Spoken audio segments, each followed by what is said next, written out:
Good morning. Had a great Sunday, a great breakfast, and just the whole weekend was a good weekend. People getting saved, and I'm so thankful. Just almost every week, somebody's getting baptized, and we're just blessed to see God working around us. And I want to encourage you: pray for souls to be saved, and pray that God would send laborers. Every community's different. But we need people to labor in the harvest field. Jesus said the harvest is white, all ready to harvest. It's ready, but we need people to go out and labor and talk to people. And every community is different. Our community, in 43 years, our community's changed totally. The economic bracket has changed. This area was almost entirely people who'd lived here for years. One of the first families that came to our church, the parents had lived in this house forever, and the young adult daughter grew up in that house, and the whole community was people who'd lived around here for a long time. They all worked locally, and then the freeway came through and started connecting affordable housing with the city, with the job market, and so little by little began to change the demographics, or whatever the term would be. Everything from the economic bracket to people's social plans, jobs. People that moved out here, almost everybody commuted into the city to work, and then jobs slowly started going out this way. But they're still sinners, and a lot of people, so many people, they are engulfed in stuff. They have toys, they have jobs, they have second jobs, they have big, beautiful homes, and they're so busy that most of them don't have time to consider eternity. So our community, there's a need, and souls need to be saved. So pray that souls would be saved. Pray that God would send laborers out. Pray that God would bless the gospel preaching preachers. And I don't know who's making the gospel clear in our state or our country, but I know there's a lot of good preachers, and we need the gospel clearly. Saturday, we were out soul winning, and there was a guy who he made the comment, "I've been saved all my life." Well, no, he's not been saved all his life. He either is saved, either he got saved, or he's never been saved. But you're not born saved. And little statements like that, he may be a Christian, and he may have trusted Christ, he may have been born again, but it's not clear in his own mind. He wasn't able to communicate. Someone I was talking to, he was a Christian. He said, "I married an unbeliever, but she started coming to church," and he said, "Now she's pretty sure she's saved." Well, how can she be pretty sure? Now, she may be getting close to believing and accepting Christ. I understand some people need to think through things, but either she's saved or she's not. She may have gotten saved and no one's explained to her eternity and security and some of the doctrines that help her find assurance of salvation. If you go to a church where all they do is sing and teach love your neighbor kind of a religion, you're never going to be sure your salvation. You need doctrine. Paul said all Scripture is given by inspiration of God and is profitable for doctrine. First thing is doctrine. Then the next thing is for reproof. And the next thing is for instruction in righteousness. You want the three things that should be going on from the pulpit is good Bible doctrine, and then for reproof, there should be, from the pulpit, should be correcting people's unbiblical behavior. And then the third thing, instruction in righteousness, teaching people what the Bible says is the right thing to do in given circumstances. That's biblical preaching. And I don't think we have much of it anymore because we're busy trying to make people happy. But anyway, hey, I wanted to mention, so pray if you would. There's so many people. I don't know about other cities around the country, but our area's grown and grown and grown. Was 1,000 people in our city, little town when we started, with 10,000 in the town to the north, 1,000 in the town to the south, and now we're 37,000 in Wildomar. But in the whole valley, I'm going to think 150, 200,000. I'm terrible with numbers, but there's a lot of people, and they need Christ. And pray that people would be saved. Pray that God would bless His churches. I have a little booklet here, Biblical Masculinity, by Brother Jerry Ross. And Brother Ross is just a great guy. And I wanted to, I like to promote good material. And this is found at the website stayinthecastle.com out of Jacksonville, Indiana. And Jerry Ross is straight. He is just straight as an arrow. He preached at our fundamentalist conference last year. What an enjoyable man. Just a great guy. And I'm thankful to have had him here at our church. Love to have him again. He's busy. He's besides battling cancer, he travels and he pastors a good church that he travels a lot. I'll just read you a couple of things. We're struggling to raise men today, and there's a lot of reasons for that. One is there's a lack of work. Another, there's too many video games. Another, there's not enough time with dad. And we've got some great families homeschooling, but it ends up being usually the mom is the main influence. And moms don't turn boys into men. Men turn men into men. And if you're a single mom, you ought to get your boys under the influence of men through coaching and through whatever kind of teaching, whether it be gardening or mechanics. Get your boys out away from the girls and out from underneath the mom's influence, and get them under a masculine influence. But here, let me just give you a couple of chapter titles. And these are short chapters, just a few pages long. It's not a difficult to read book. Young men, chapter 1, young men must embrace opportunities to develop their natural strength in the performance of physical labor. Proverbs says that the glory of young men is their strength. That is a biblical statement. We are not glorying in physical strength. I remember as a boy, as a teenager, thinking it was so great when I was able to pick something up and move it. When my mom would say, I don't want you to hurt your back. And my dad wouldn't pick something up, but I would. I wanted to work like a man. I wanted to be strong like a man. I wanted to be, and every boy should be that way. Develop physical strength. These are tenets. You didn't call them chapters. Tenet 2, young men should master a marketable, wage-earning trade in their youth. Young men should learn to do something. Plumbing, electrical, whatever it might be, carpentry. Young men should learn to do something with their hands. Tenet 3, young men should be assigned jobs that require courage. Tenet 4, young men should never abuse an assigned position of authority by using it for selfish gain or self-gratification.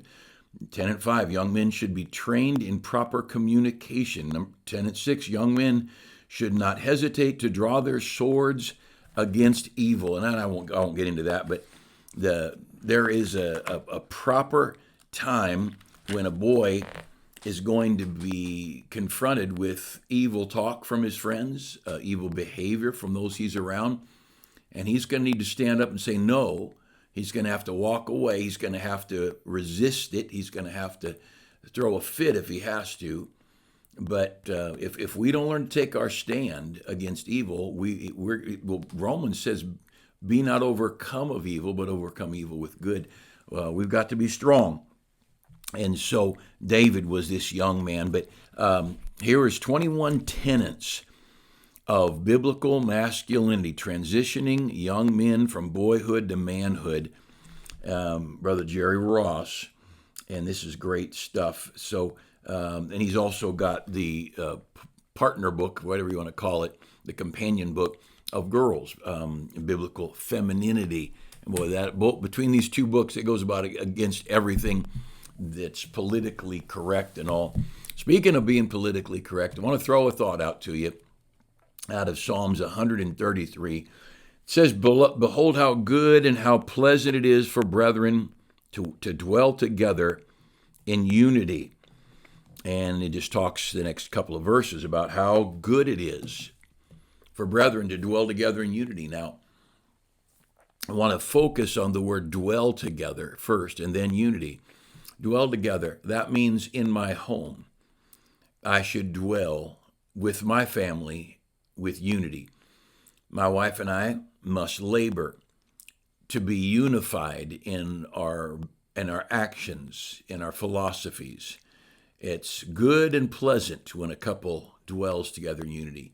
Secondly, in my church, I should seek to be a unity with my church, with the church leadership, thinking if I'm a church member, I would want to back the principal and the teachers. If my kids were in a Christian school, I'd want to be at unity with the pastor, the program of the church. If they have a big day, I'm going to come pass out flyers. If they have a preach on the street Sunday, I'm going to go, if I can, I'll figure out a way to preach in the street. And if they have a special giving program, I'm going to give. How much I give, who knows, but I'm going to be a part of it. And I'm not going to be a critic of it. How good and pleasant it is when brethren dwell together in unity. And so if that church is worth me attending, then I'm going to jump on board and I'm going to be a part of it. That is unity. And it's the key phrase there is to how good and pleasant it is for brethren to dwell together in unity. Who do I dwell with? I dwell with my home. I dwell with my church. I don't have to be at unity with everybody at work. Now, I should try to get along. I should try to have, you could use the word harmony. You could use the word cooperation. I've got neighbors. There's 6 houses on our street, and 4 on my side. It's a little cul-de-sac, 4 on my side, 2 on the other. And the end of the cul-de-sac around the corner doesn't have any house on it. It's kind of our property, and the neighbor's property meet up there. But there's no house there. So 6 houses. We're friendly. We wave. If I'm out walking or the kids are walking, riding bikes, we speak friendly. We live harmoniously. We are kind one to another. We're thoughtful. Ephesians says, be kind one to another, tenderhearted, forgiving one another. And so there's a lot to be said for just getting along with people, be at peace with people. But we don't have unity. Because Sunday morning, I'm going to church. And I've yet to see anybody in my 6 houses go to church on Sunday morning but us. That doesn't mean they're not Christians, but it means they don't go to church. Well, you know what? I'm going to be at unity with those I dwell with. I dwell with my wife and children, and I dwell with my church. And I don't have to think just like everybody else. I don't have, on my street I'm talking about, I don't have to have the same values and philosophies because I don't dwell with them. And we've got so getting to the second thing, how good and pleasant it is when brethren dwell together. That's those you live with in unity. I want to talk about unity a little bit here. This thing of unity, it's way, way, way abused. People say, why can't all the churches just get together? Well, there's a reason we have all these churches as far as those that preach the gospel. I'm not talking about Buddhists and Hindus. Those were never even close to each other. And they were founded by people who had their own idea totally. But from the Protestants, those who protested from within the Catholic Church, the Protestant churches, Lutheran, Methodist, Episcopalian, Wesleyan, all that crowd, all that John Knox and Martin Luther and different people pulled out, the Wesleys, they pulled out of the Catholic Church, and those churches were founded as the followers of those men. And then there's Baptists. We were never in the Catholic Church, never were a part of it, and so we are not Protestant. There's Catholics, there's Protestants, and there's Baptists. And most of the Bible churches that you'll find, most of the community churches, they came out of the Protestant churches. Most of them. There's some may have come out of the Baptist church when they began to compromise. But if a church wants to be in unity with me, then my philosophies of training young people cannot be violated by their philosophies of training young people. For instance, I don't run an entertainment-based youth department. I run a service-based youth department. Our young people have some activities and some fun, but it's not the big deal. The big deal for our teenagers is Wednesday they go out soul winning. They've learned to talk to total strangers and witness to people. They've learned to go in the parking lot and witness to people. They've learned to go door to door, hand out tracts and witness to people. That is they're learning to be service-oriented people. Then on Saturdays, our high schoolers, now junior high goes with the high schoolers on Wednesdays, or they may be split up, but they're doing the same thing. On Saturdays, our 9th through 12th graders, they go out on our bus routes and they visit the boys and girls and the adults who ride the bus, and they learn to communicate with people. They learn to find out how they're doing and to encourage them to come on the bus on Sunday. Then they get here early on Sunday and get on the bus, and they go back to those homes, get the people picked up, get them on the bus, get them to class, get them back on the bus, get them back home. That's service oriented. And then many times our young people are going to rest homes. And we have multiple rest home services, and our young people are going to those rest homes to minister to the older people. Now, all those things are service oriented things. And so I don't want, we don't go to, rarely, maybe once in a, I don't know, once in a few years, we may go to an amusement park. But we're not party youth department. We're service youth department. So our church could not get together with another church and blend our youth department because we are not unified. We are different. We are divided. And I think it's wonderful that the people in that other church dwell in unity with them, and that we dwell in unity with us. But you can't put the two together. We're going to have conflict or compromise. One of us is going to give up on what we believe, or we're going to have conflict, and we're going to argue and fuss with each other. Well, neither one of those things are right. They have their church, we've got our church. And so, no, we don't get together with other churches very often. We have a conference like our fundamentalist conference, and we let people know ahead of time. This is what we're doing. We're teaching the whys of our faith. Why are we Baptists? Why are we old-time religion? Why do we believe in soul winning and standards in the King James Bible? And we invite people to come to our conference. Now, we don't have to be in unity because we pick the speakers and we set up the program. They're coming to hear the preaching and leave. Unity would be they bring a preacher in, we bring a preacher in, they bring a preacher in. Now we're sharing the pulpit, we're sharing the music, we're sharing the whole atmosphere. That would require unity, and it's just not a very smart thing to do. Unity is with those you dwell with. Peace, you get along peaceably with those others. And as soon as you start getting too close where there's going to be conflict, then you veer off so that you can have peace together. This thing of unity. Now, there's some Bible stories that talk about unity. Over in Genesis chapter 11, verse 6, there's this story of the Tower of Babel. And God said the people are one and their languages are one. Now nothing will be restrained from them which they've imagined to do. And so he confused the language and scattered the people. Their unity or their oneness of language and ideas was helping them to get more done in this building this temple, and God was not for it. He stopped them, confused the language, and changed things.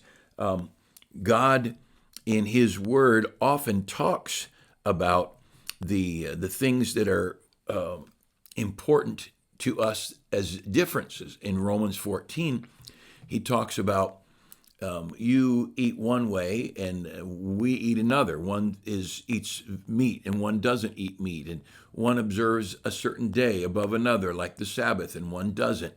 And he says, let every man be fully persuaded. In other words, you be thoroughly convinced. You go to church on Saturday, and we're going to be thoroughly convinced we go to church on Sunday, and let's leave each other alone.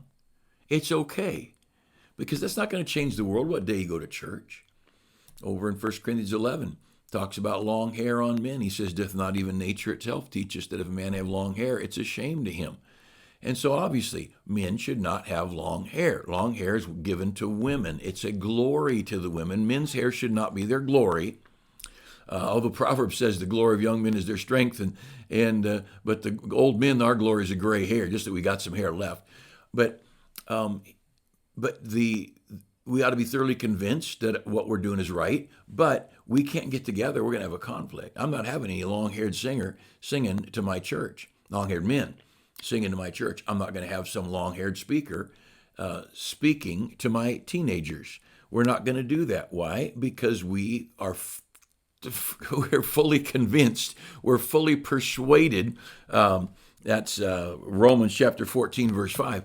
We're fully persuaded that these things are right and these things are wrong. But we don't mind somebody who differs, but we're just not going to get together. And so we start talking about unity. How good and pleasant, Psalm 133 says, when you dwell together. I think my mom and my sister and my three children now that are here at this moment in the community, and I think we can dwell together in unity. We think alike, we believe alike. It's not hard for us to get together because we are at unity. We dwell together. And that's how a church should be. A church should just labor to unify. If you can't get with the program, go find the church that you're supposed to get behind. And if you can only agree with 70% of what's in our church, either don't talk about the 30% or go find a church that's got that 30%. The problem is, I know people who've left our church because we will have an Easter egg hunt and because they think Easter eggs are from the devil.